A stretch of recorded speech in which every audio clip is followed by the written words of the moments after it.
हर एक पेरेंट अपने बच्चे की फीलिंग्स को, इमोशंस को समझना चाहता है और एज़ अ मदर हम हमेशा ये चीज़ सोचते हैं कि मैं अपने बच्चे की इमोशंस को, फीलिंग्स को बहुत अच्छे से समझ सकूँ ताकि उसे कभी कोई प्रॉब्लम हो, तो वो मुझे फ़ील हो कि हाँ, मेरे बच्चे को ये प्रॉब्लम हो रही है। बट समटाइम हम बच्चों की फीलिंग्स को इतना वियर्ड समझ लेते हैं कि हम सोचते हैं कि नहीं ये तो बहुत कॉमन सी चीज़ है। बट शायद जिस स्टेज पे बच्चा है उसके लिए वो बहुत बड़ी प्रॉब्लम है। तो हियर आई एम गिविंग कि आप अपने बच्चे की फीलिंग्स के साथ डील कैसे कर सकते हैं। इंस्टेड ऑफ हाफ लिसनिंग, बच्चे की तरफ जब भी बच्चा बात करे, instead of half listening always give full attention जब बच्चा आपसे बात करे। आइदर बच्चा छोटा है, बच्चा बड़ा है, दे ऑलवेज वांट कि उनके मम्मी और पापा हम जब भी अपने प्रॉब्लम शेयर करें, तो एज अ मैं अभी भी आज जिस स्टेज में हूँ, मैं अभी चाहती हूँ कि अगर मैं मम्मा को, अपने फादर को अपनी प्रॉब्लम बताऊं, तो आई डोंट वांट कि वो उस टाइम पे फोन पे भी लगे हों या वो अपना काम भी कुछ कर रहे हों और वो मुझसे भी बात कर रहे हों। I need full attention to talk to me, क्योंकि मुझे उससे ये पता चलेगा कि वो कितना इंटरेस्टिंगली मुझसे बात कर रहे हैं, कितना उन्हें मेरी बात में इंटरेस्ट है और वो किस तरीके से मुझे उसका सॉल्यूशन दे रहे हैं। सो एवरी चाइल्ड, बच्चा छोटा है तो वो और ज़्यादा फ़ील करता है because they don't need anything, क्योंकि उन्हें कुछ समझ नहीं आता। छोटे बच्चों को सिर्फ़ आपका फुल अटेंशन, आपके फेशियल एक्सप्रेशन से पता चलता है कि येस माय मम्मा फील्स मी, कि वो मुझे फ़ील कर पा रही हैं और मुझे बता पा रही हैं कि यस बेटा आई लिसन यू आई। या बच्चा अपने फादर के साथ है तो फादर वीडियो गेम या फोन पे लगे हुए हैं और बोल रहे हैं कि यस मैं आपको सुन रहा हूँ, या मैं आपको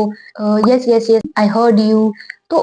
उस चीज को बच्चे को कभी फील ना होने दे कि फ्यूचर में वो चीज ऐसी बन जाए कि वो आपसे कभी कोई चीज शेयर ही ना करें, क्योंकि उन्हें पता है कि दैट माय फादर और my parents they are not interested in listening in me. जब छोटे होते उन्होंने कभी नहीं सुना, तो आज तो मैं केपेबल हूँ, अंडरस्टैंडिंग मेरे में है, मैं हर एक चीज़ को एनालाइज़ कर सकता हूँ, तो आज वो क्या ही मेरी बात सुनेंगे। सो अगर आप ये नहीं चाहते, तो always try to give full attention कि जब भी आपका बच्चा बात करे, तो हमेशा आप उनसे फेस टू फेस इंटरेक्शन करके बात कीजिए।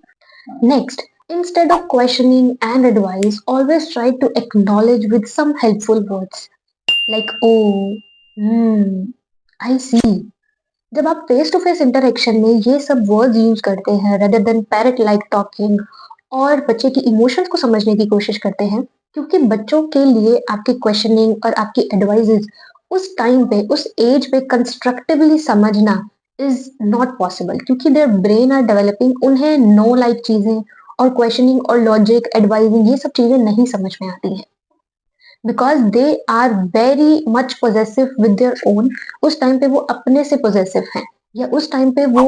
गुस्सा करना ज्यादा जानते हैं रेदर देन वो एक चीज को समझने में नहीं वो समझते हैं। So always try to use helpful words कि बच्चे को लगे कि yes my mumma is with me, for that sympathetic, कि कभी कभी बच्चे को सिर्फ एक सिंपैथी देना ही बहुत होता है बच्चे को उस स्टेज से बाहर निकालने में। Next, instead of denying the feelings, give feelings a name.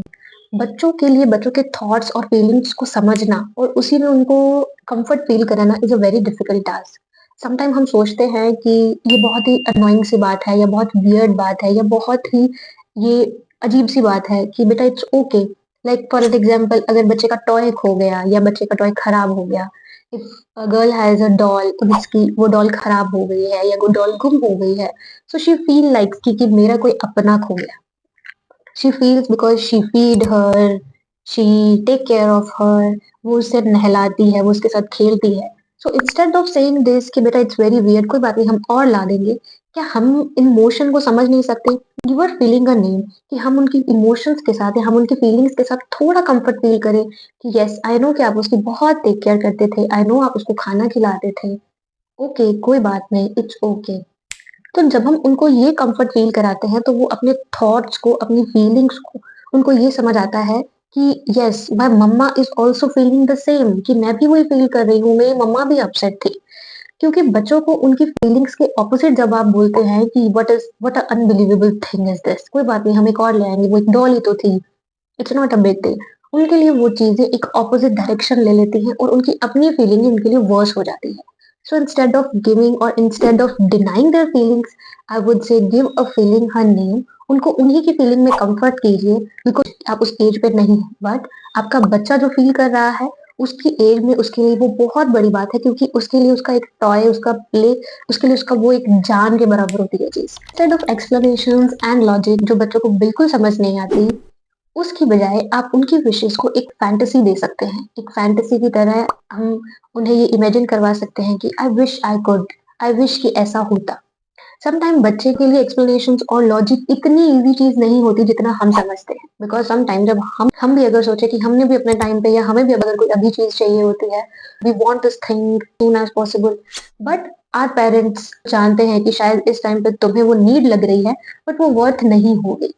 तो इसीलिए बच्चों के लिए हम ये चीज सोच सकते हैं कि हम उनकी चीज को एज अ फैंटेसाइज कर सकते हैं। लाइक अगर मेरा बच्चा मुझे बोलता है कि mama I want this cookie, want them right now, और हम अगर उन्हें ये चीज बोले I don't have cookie, you know that, अगर मैं इसी चीज को या एक्सप्लेनेशन दूं कि यस वो मीठी होती है, आपके दांत खराब हो जाएंगे and all the things all the stuffs मैं उन्हें बोलूं, तो उनके लिए वो लॉजिक एक्सप्लेनेशन समझने वाली बात नहीं है। उनके लिए सिर्फ इतनी बात है कि I want cookie right now, मुझे खानी है तो मुझे खानी है।